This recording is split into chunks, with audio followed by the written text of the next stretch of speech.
All right, welcome, and please introduce yourself. Sure. I'm Nicole Robertson. I'm a printmaker based in Reservoir, and I also do some other stuff. I do illustration for the Rezzadent, which is a volunteer-led newsletter based in Reservoir. I've been doing some curation lately, and I attempted to join an adult volleyball team, so I keep busy. Let's start off with your printmaking. What are you doing there? What's that involve? I mostly do lino cut. So I did a degree at Southern Cross University up in Lismore, New South Wales, and did a lot of screen printing. And then after I graduated, realized I live in like a crappy rental. I have access to none of the facilities that I did at university. So got into lino cut because it was something I could kind of do just at the kitchen table. I've been doing that ever since. What is lino cut? It is relief printmaking, I think sort of originally to like mimic woodcut or something, on a almost like a commercial material. I think it's like linseed oil and sawdust or something anyway. But it's sort of a very cheap, shitty, commercial, accessible material. It's the best. It's like really easy to carve on, really easy to access if you're like a broke student or just somebody starting out. Is it a modern technique? You said it's similar to wood. Yeah, I mean, I feel like I read Wikipedia once and I believe it's like origins are late 1800s, early 1900s, but don't quote me on that. We will. I'm just going off of like a vibe in my head, really, more than actual information. So it's pretty much like the same as doing wood carving and printing from that. Yeah, Just exactly. a bit. It sounds like it might be a little bit easier. Yeah, so you're essentially creating a stamp. So you're carving out the white spaces in your image, and what's left is what you then ink and use as a stamp to create an image on paper. So it's the poor man's woodcut. What drew you to lino cut? Because that's your main thing, isn't it? Yeah. Yeah. I mean, I think really to be able to make stuff, I have to just kind of focus and choose a medium. And lino cut was what was most accessible to me in a practical sense. And that's just what I've gone with. Because, sometimes I'll get like these flights of fancy and go, I'm going to learn to paint. I want to learn to do ceramics, blah, blah, and nothing gets done. So I have to have that focus of a singular medium to actually get anything done. Imagine it's your photographer. It must be sort of a similar situation, no? Or do you think you can kind of expand beyond that? If I could focus on one thing, yeah, maybe. Yeah, I have enough trouble with photography, to be honest. And what draws you to lino cut? What is it about lino cut that you find interesting? I suppose it's the process of actually doing it is almost like so laborious and mechanical. I can just go completely smooth brain, no thoughts, just sit there and like whittle away at something. Like I like to crochet. I like to sort of do little things to keep me busy. And I think there's that same kind of like physical motion of the lino cut where you're just getting something done. Sit in front of the TV over and over. Yeah. Yeah, and what are you carving? What are you printing? What's your subject? So imagery-wise, I do a lot of figurative art generally, and I think I like to sort of incorporate elements of mythology and sort of art historical tropes, but basically make them stupider.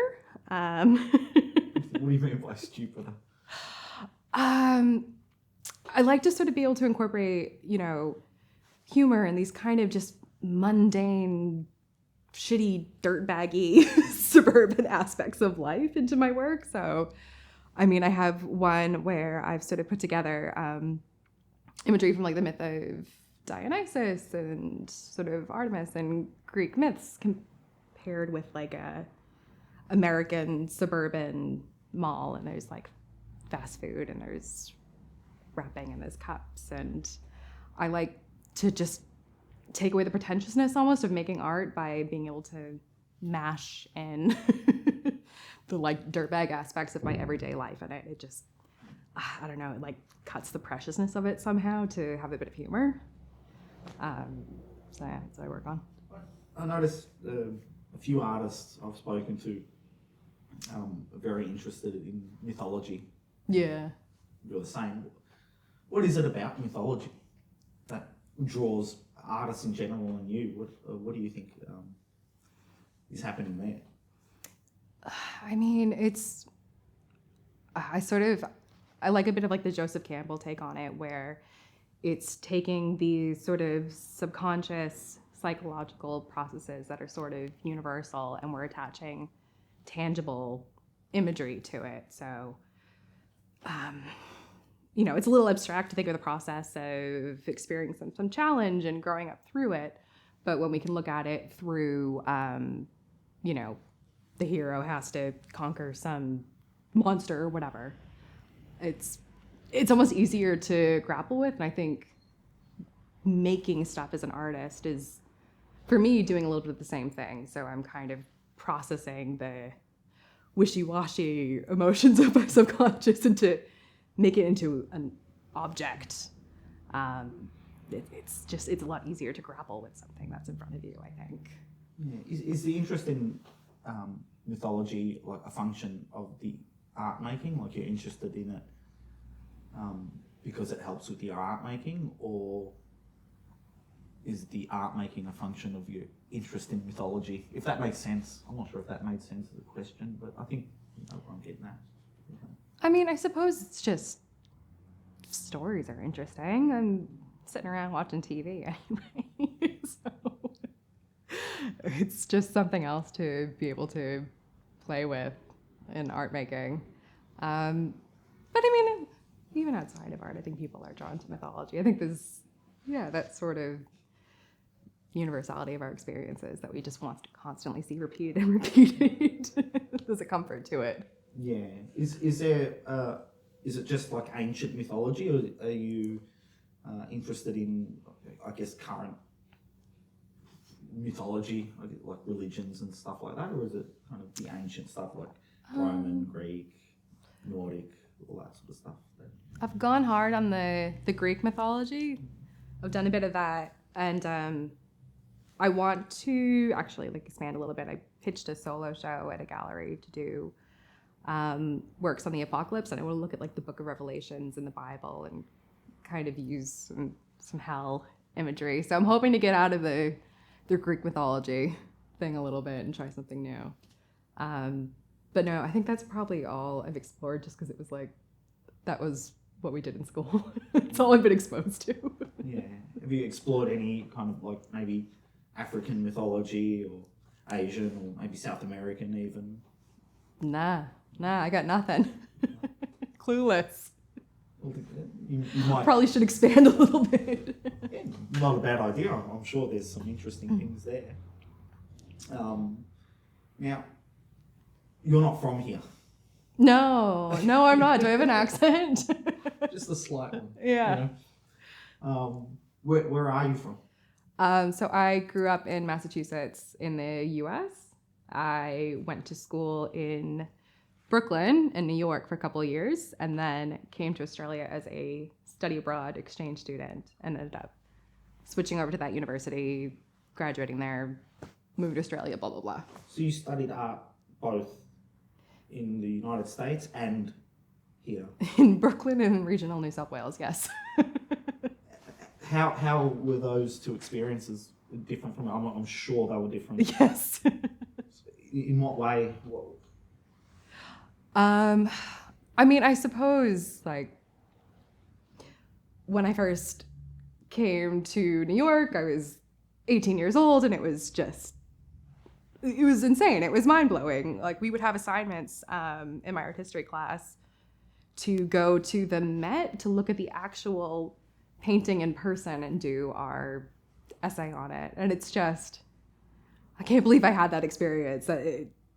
It's an insane amount of like privilege and exposure for an 18-year-old. And then when I flew into Lismore to study at the other school, I went to their regional airport and like landed in a cow paddock. That was my arrival there. And it's just like, these could not be more different worlds. But I'm really grateful that I had the opportunity to actually do a little bit of both, because, you know, it's like New York, I had exposure to just any art you could want. And the school I went to was like very traditional. It was very much about kind of nailing down your drawing skills and nailing down technique. And we would have 8-hour life drawing classes. And it was quite hardcore. And then I just went into this loose, hippy dippy, school that was just so much more conceptual and trying new things. And it didn't have all that kind of like pressure of academia and the whole class element behind it. So it was fantastic to be able to do a little bit of both and just have a bit of a balance. Which kind of approach did you prefer? I really feel like I was able to fold in both in some way. I think printmaking is a bit more technical. There is kind of a binary right-wrong to it in a way. You know, the print is either printed well or there's these flaws in it. So I think that New York education is still in it. But I'm not just making, I don't know, representations of flowers like this. I'm like idea behind it. And I think that kind of came from going to an Australian school that was a lot looser. And what about the difference between like the I guess the attitude towards art and artists between New York and rural Australia from teachers and your fellow students? I found the class aspect of New York really challenging.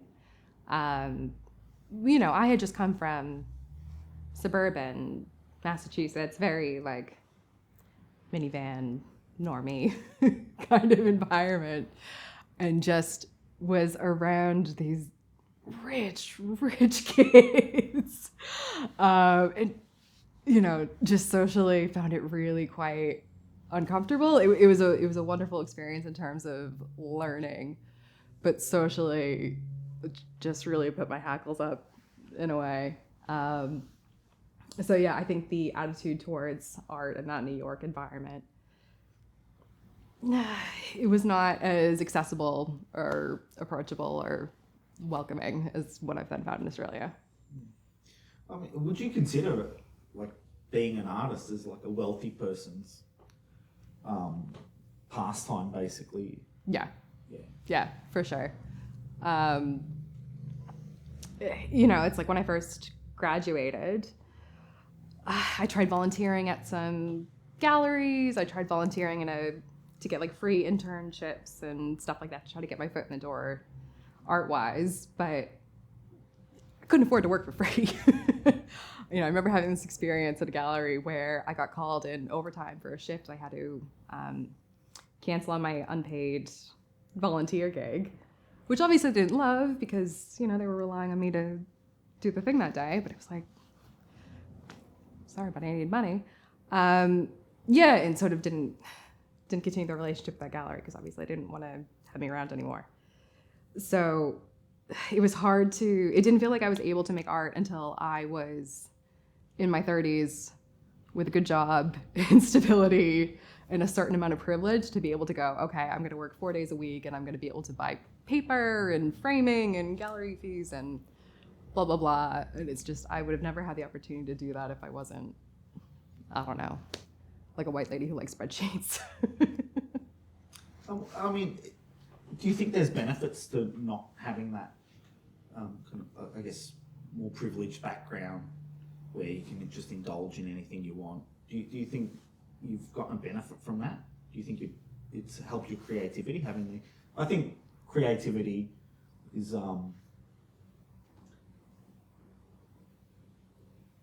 creativity comes from limitation.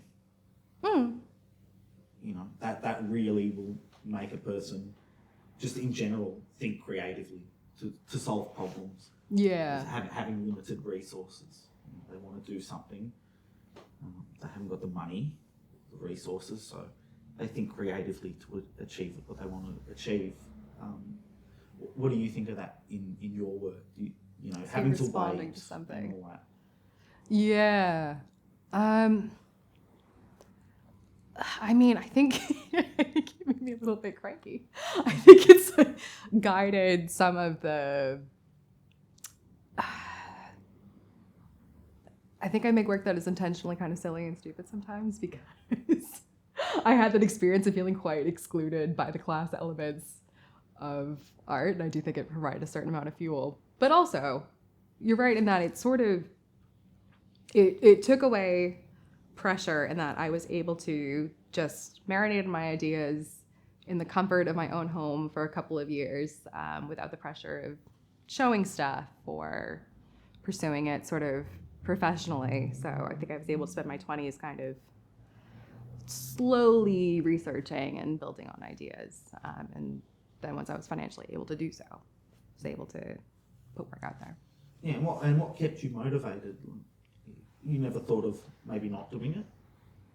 There were definitely years where it was just, working too much to be able to make stuff. But I think you're always, I don't know, if you're creative, you're always kind of looking up stuff online that's sparking something in your brain, or I don't know, take some photo with your phone. Like there's like little ways you can kind of have a tiny rebellion against your crappy 9-to-5 job, whether it's just like scrolling through Pinterest on the train ride to work or whatever. There's just like these little ways you can kind of stick it and keep the spark alive.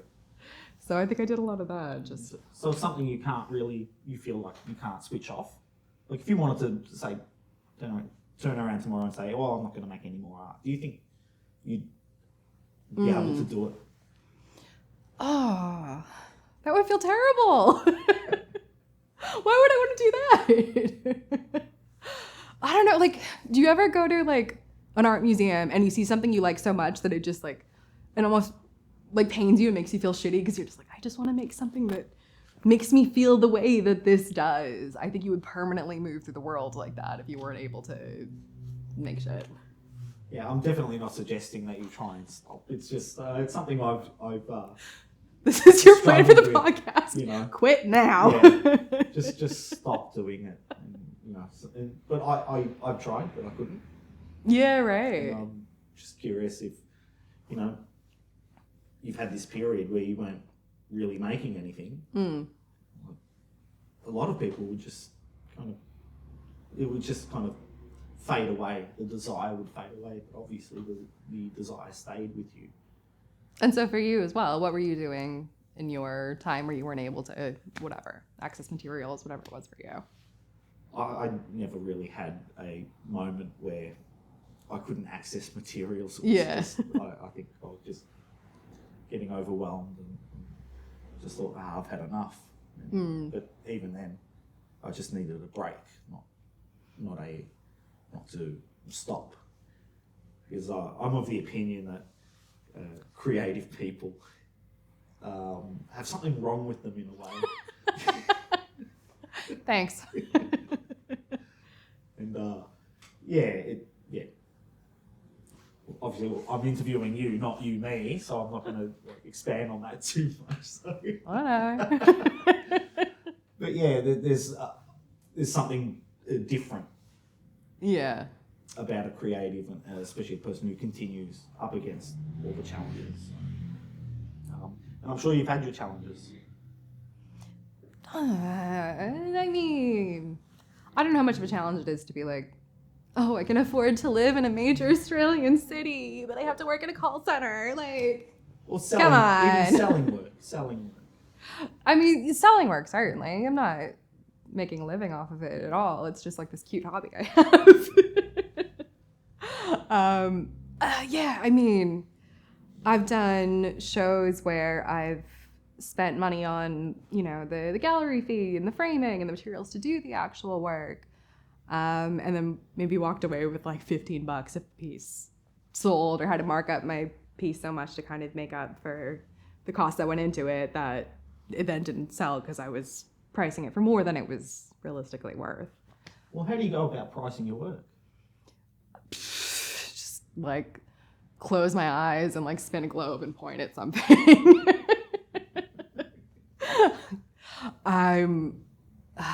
I find it really challenging because I don't like the idea that my work is only accessible to folks with a certain amount of money.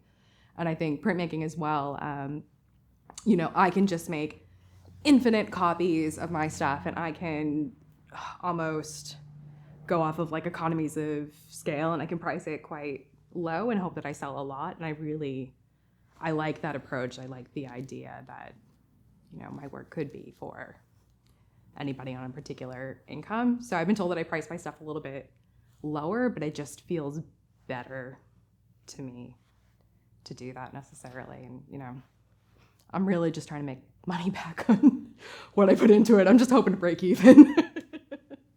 And what avenues do you use to sell work? Is it only exhibitions or? I started doing markets last year and I love it. It's awesome. It's so good. I made little stickers of my work. I sell copies of illustrations that I do for the Rezzadent, and it's the best. I just get to talk to people all day, and it's not like a highfalutin crowd. Because the markets are usually, there's like 10 people selling like resin earrings, people selling candles. It's not I don't know. It's not like a fancy schmancy environment necessarily.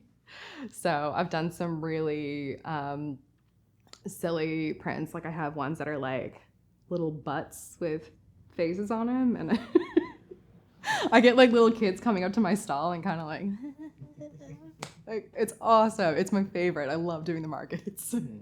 It's interesting because some of the more, I guess, snobby art people would like turn up their nose at selling their work at a market.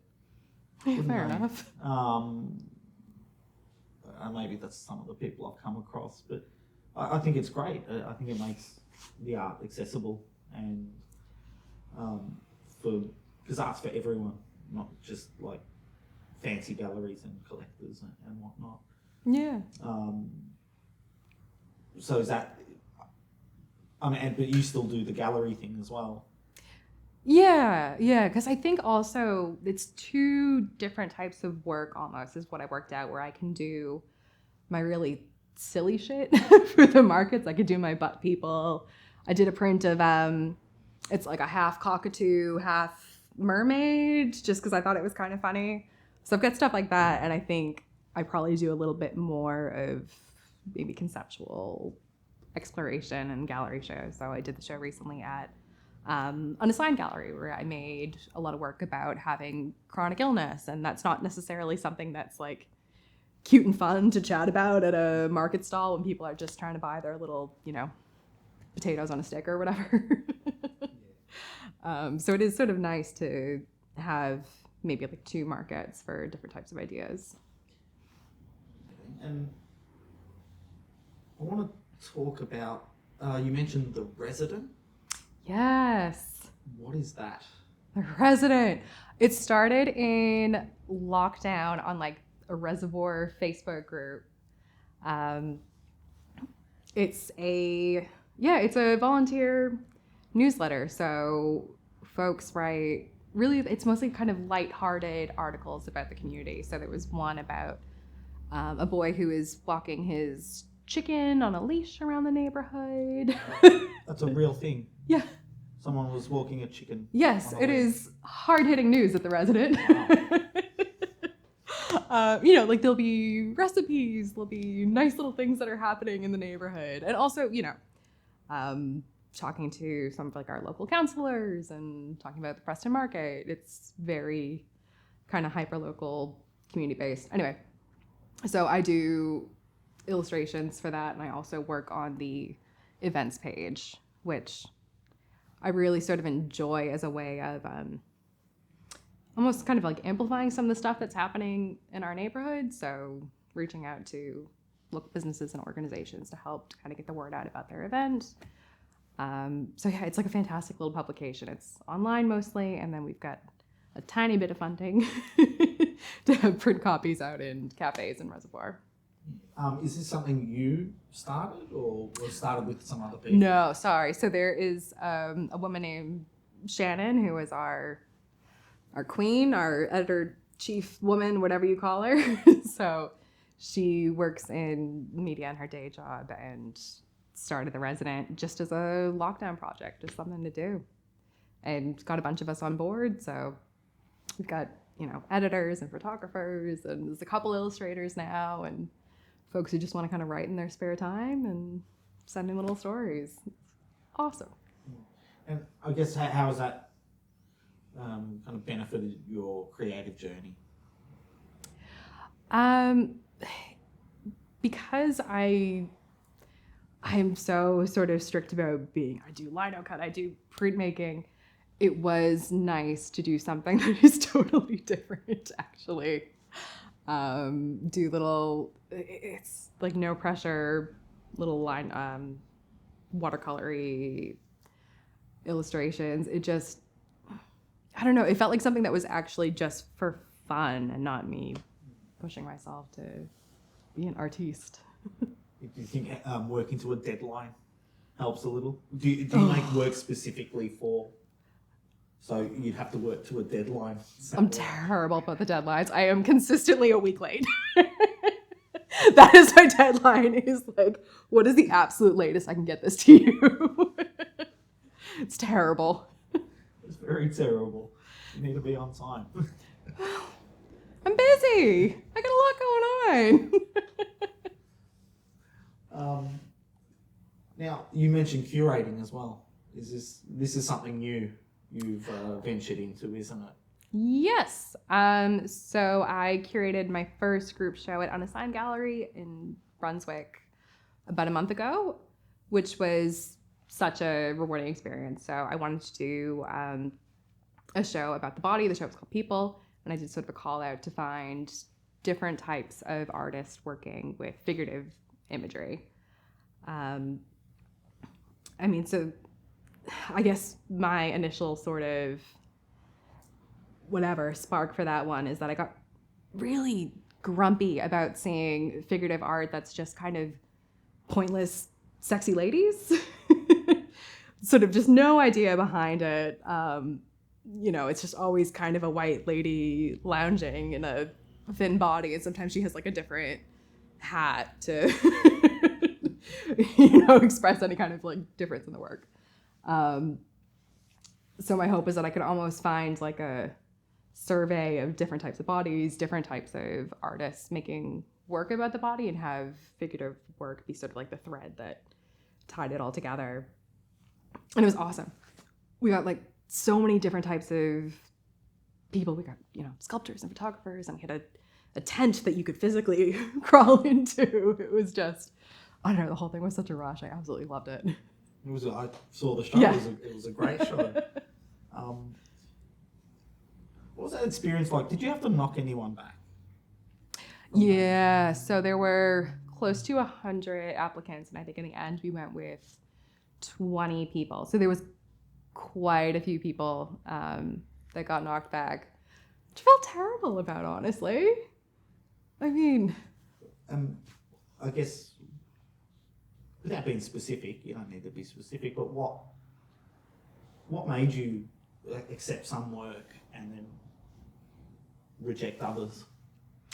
I had a very specific theme in mind. So, like I said, I wanted it to be actually about the body. So some work got sort of knocked back to not being like closely connected to the theme. Some of it was simply that we had too many of this kind of art or this kind of theme. So we could only have, for example, so many works about body image. You put up a call out for work about the body and you get so many responses from women working through their own kind of complexities with their body. I feel like I could have done a whole separate show about how diet culture has fucked up women. I swear to God, it was wild. But yeah, so I was aiming to find adherence to a specific theme and then a diversity both of kind of perspectives of the artists themselves as well as the media, and just wanting to find stuff that kind of played well together as well. Yeah, and the reason I ask about the accepting, rejecting thing is that, you know, I've gotten these emails where you've submitted something and they get back to you and they say, oh, you know, it's not a reflection on the quality of your work, you know, the standard was high and all that. You always just think, bullshit, you hate it. Are you taking it personally? Oh, yeah, of course. Oh. Oh.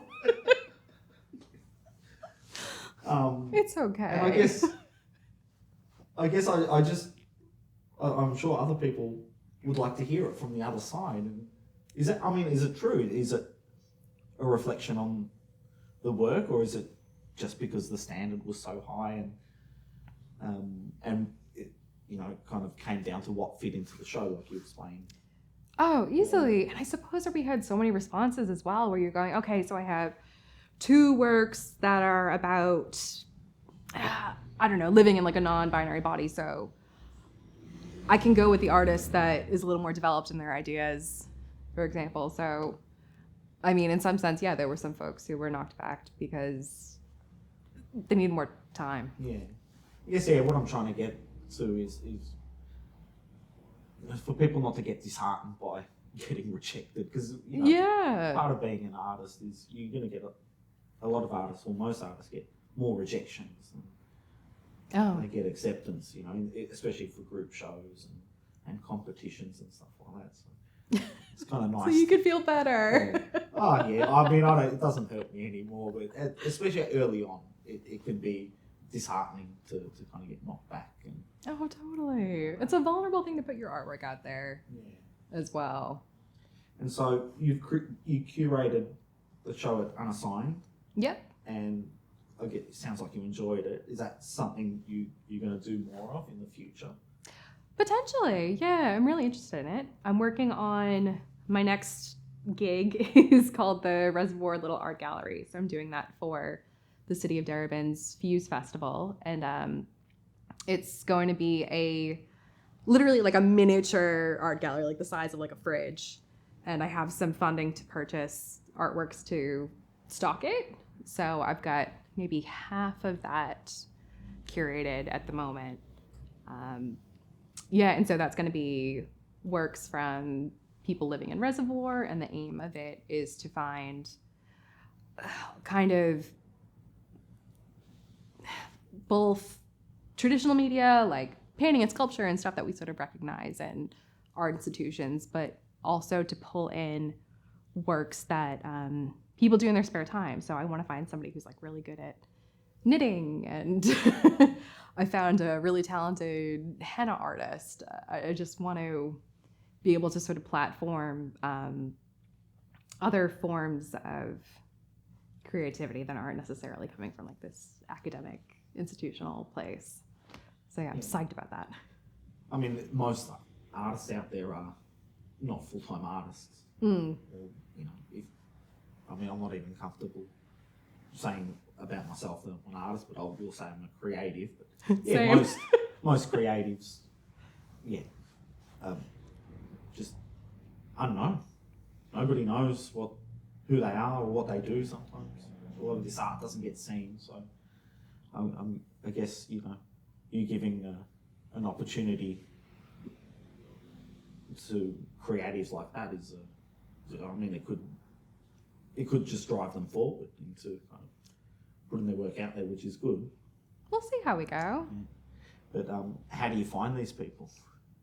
It's been tough. So I put a call out on social media, but that only sort of attracts a certain audience. So what I'm really struggling to find is some of the older folks in the community who aren't, you know, going to be sitting on Instagram. So I've reached out to, some community organizations who work with there's like an Italian seniors group, there's an Arabic seniors group. So I'm hoping to work with, some of these other organizations to get connected to folks in the neighborhood.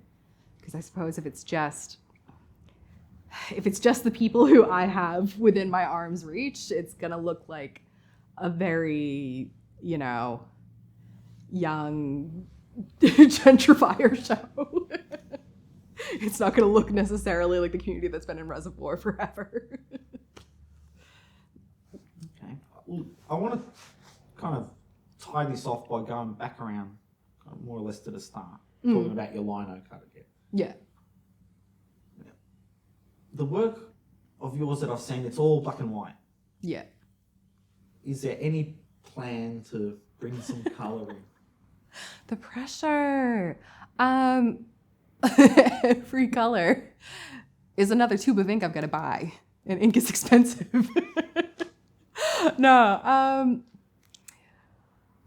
it's just so much more immediate to only do single layer lino prints. When I try to layer things, I find it just ends up being so fiddly and doesn't come out the right way, and I get just distracted by, it's not registering nicely, blah, blah, blah, that it almost seems like a waste of my time. It just distracts you from getting it done. You can't colour a lino print afterwards, like say with some watercolour or things like that. The purity. Excuse me. I'm sorry I offended you, Nicole. We cannot. It's a print. I suppose I could theoretically, but I have no intention of that. Well, on that note, after offending you, I think we can wrap this up now. Thanks. Thank you for coming along, Nicole. Thank you. It's been a pleasure. Thanks.